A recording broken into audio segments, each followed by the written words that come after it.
houses the most problematic ones. Let me tell you a little bit about most of the books that reach the checkout counter. They surround the alpha male stereotype. As I stand before the counter, with the salesperson scanning the barcodes of the books I chose, my mind revels with 100 questions. What on earth am I doing? Is there something wrong with me? What's this obsession with toxic novels? More so, why do I like reading books which portray toxic men in particular?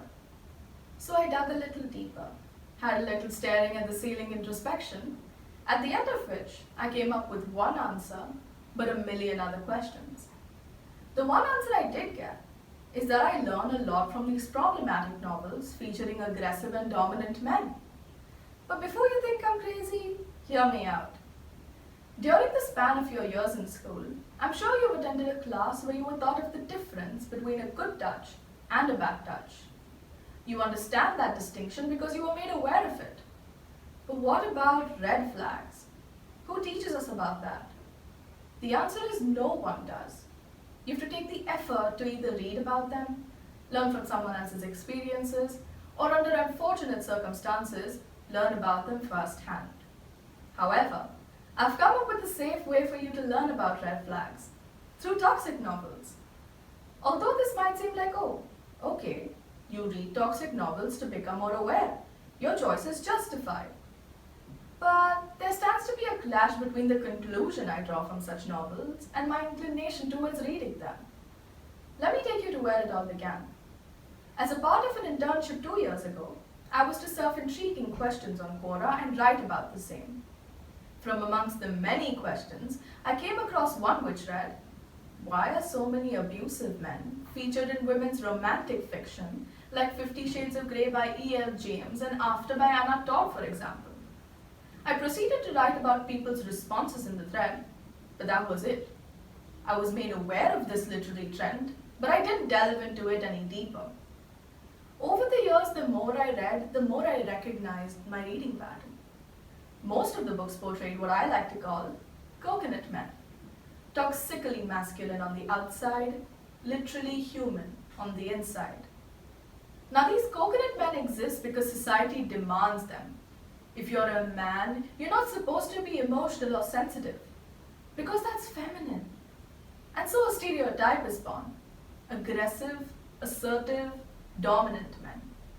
Nikicia S. Gordon, an associate professor in the School of Communication at the Rochester Institute of Technology, stated that aggression in males is seen as being normal and natural. I believe literature to be a reflection of society, so it's only justified for coconut men to be featured in novels.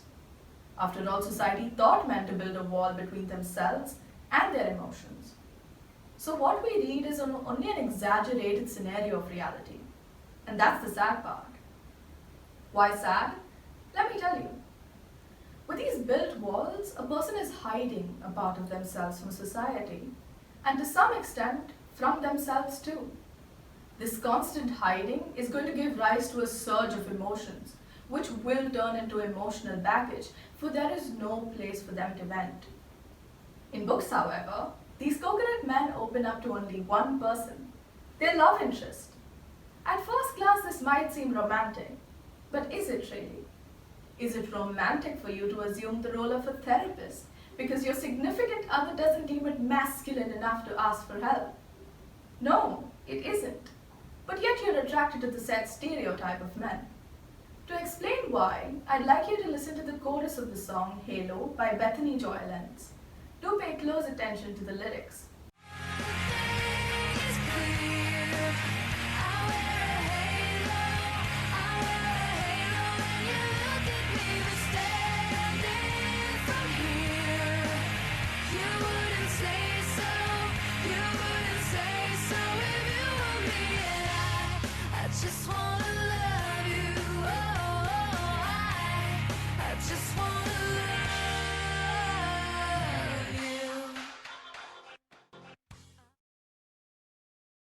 This song as a whole encompasses the essence of the cognitive bias known as the halo effect. The chorus you just heard in particular stands to be the root of the theory. You look at someone pretty and you form an impression of them on the basis of how they carry themselves and how they talk. The Sage Encyclopedia of Social Science Research Methods, Volume 1, gave two alternative names to the halo effect: the physical attractiveness stereotype and what is beautiful is good principle. For all of the people who have read The Godfather by Mario Puzo, or even watched the movie for that matter, I want you to think of Michael Corleone. For visual purposes, I will be referring to shots from the movie. If you've not been introduced to the Godfather franchise yet, don't worry, the visuals from the slides will help you understand the cognitive bias. This shot is where we're introduced to Michael for the first time. He stands out from amongst the crowd, even from his own family, as you can see in the next slide. There's an innocence to him in the way he dresses and carries himself. You've already formed an opinion of Michael being different from the rest of the Corleone family. American psychologist George A. Miller, through a study, found that attractive people are attributed more favorable traits than unattractive people. And we're seeing that happen with Michael. Now, the plot of the story follows the journey of Michael, who, although is the son of a mafia don, also known as the Godfather, he enrolls himself in the Marines to serve the country during the Second World War. The plot progresses and eventually, spoiler alert, Michael becomes Godfather. Personally, when I was reading the novel, I kept defending Michael for his actions, saying he didn't choose the path of being a don, he didn't choose to be evil, because I'd already developed an affinity towards this character. On an unconscious level, however, Michael did make the choice of being Godfather. Throughout the story, Michael has been hot and cold with Kay Adams, his love interest. The more he got involved in his family's dirty business, the more he began hiding his doings from Kay. Here's a red flag for you to pay attention to: secrecy and lack of communication. However, while reading the novel, we find it rather appealing that Michael only wants Kay to see the good part of him. And because of our developed affinity towards Michael, we seem to ignore the fact that he's disrespecting his love interest. Now look at the last shot we get of Michael in the first movie. When I watched this scene, I was grinning from ear to ear. In this shot, Michael radiates power and authority. You don't see the violence he's caused. You don't see the deaths he's responsible for. You see a man of respect. The halo effect, to some extent, blinds us to the possibility of the person we like actually being bad. And we've seen that now through Michael. But being aware of this bias didn't stop me from reading books featuring dominant men. So I got in touch with trauma coach Selma Khan to find out why. In the course of a conversation with her, she explained that the constant hot and cold keeps us engaged in the plot. The unstable characters make the story hard to predict, and so we want to know what happens. Till what extent did a character go to please the other? Did they actually get together? Did one character mess up again? If he or she did, how did they make up for it? Selma Khan explained that most of the romantic novels are based on chasing, compromising, making unreasonable sacrifices for a single man, and trying really hard to get them to love you. It's here that I realized that these attributes are what novels make love look like. We fall in love with the idea of love. And may I add, a very distorted image of love. When you find yourself in a relationship, you're supposed to just be yourself. And although you do compromise and care for the other's needs, it's mutual. There's communication and understanding. The books, however, focus on a push and pull dynamic. 1 minute the couple is at its best, but the next moment, everything falls apart. This builds more and more tension by holding out the reward and sense of completion. From that insight, another question arose in my mind. Why does this appeal to us? Selma Khan reasoned that the intermittent reinforcement can appeal to our brain's reward system. Now the biggest question that lies is, how?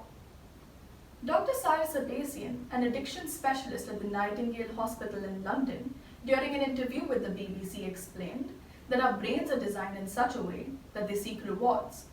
When we gamble and win, our brain gives us an emotional reward. Here is where I began to draw the parallels. Replace gambling with a toxic character from a novel. Now keep in mind the chase we spoke about earlier. When the female lead of a novel wins at getting the attention of the bad boy or the coconut man, her brain gives her an emotional reward. Vis-a-vis gives us an emotional reward because we get invested in novels. That explains why some of the novels explore the theme of a slow burn, where the main characters are so close, yet so far. Pride and Prejudice by Jane Austen, for example. It took forever for Fitzwilliam Darcy and Elizabeth Bennet to finally be a couple. Throughout the story, you longed for the two to be together. And when they were finally together, you felt a strange surge of relief, an emotional reward. So you see how this intermittent reinforcement can lead us to chase instability, and this can easily become addictive. The books play on this instability as they promise adventure and risks. At some unconscious level, you're aware of how unfeasible the plot of a story might be, but you continue to engage in plots alike. Why? Because it's a safe space for you to explore this risky terrain without actually taking any risks.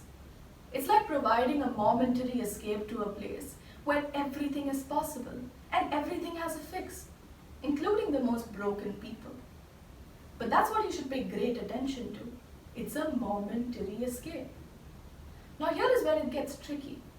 There's a big difference between reading this genre of novels and letting them impact your life. I've seen readers come out saying, oh, I need a Jay Gatsby from The Great Gatsby in my life. I need a Hardin Scott from After. I need a Romeo from Romeo and Juliet. The list goes on and on. We set our expectations of life on the basis of what we read, without realizing that what we read is fictional, and it's imperfectly perfect. The books we read are a place of happy endings.